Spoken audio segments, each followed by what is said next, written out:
আসসালামু আলাইকুম ওয়া রাহমাতুল্লাহ। সম্মানিত বন্ধুরা, আমরা যাচ্ছি হাইল থেকে মদিনা।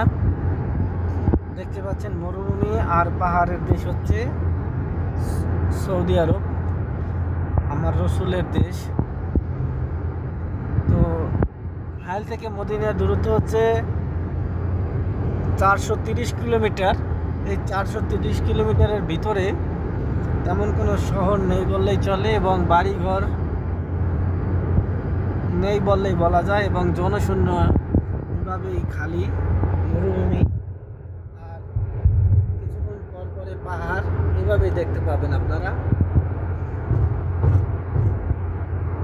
দেখতে পাচ্ছেন আমরা যাচ্ছি মরুভূমি এবং পাহাড়ের ভিতর দিয়ে। খুবই অসাধারণ দৃশ্য।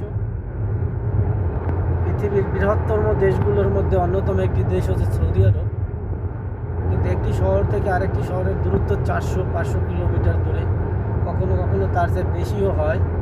কিন্তু এর ভিতরে তেমন মানুষজন নেই বললেই চলে,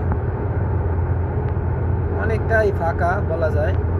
কিন্তু সেই তুলনায় বাংলাদেশের মানুষের সংখ্যা কিন্তু অনেক বেশি, যেটা মানে কয়েক গুণ বেশি বলা যায়। যে আমাদের দেশের আয়তনের তুলনায় আমাদের দেশের জনসংখ্যা অত্যন্ত বেশি। তো আল্লাহরই রহমত, এত বড় দেশে সামান্য কিছু লোক বসবাস করে। আর আজনবী অর্থাৎ বিভিন্ন দেশের মানুষই বেশি, যেমন সৌদি আরব, বাংলাদেশ, পাকিস্তান, নেপাল, ভুটান, ইন্ডিয়া, তারপর মাসরি, ইয়ামেনি, সুদানি, ইন্দোনেশিয়ান, অনেক দেশের লোকজন এই সৌদি আরবে তাদের জীবিকা অর্জনের জন্য এসেছে। সবার জন্য রইল অনেক অনেক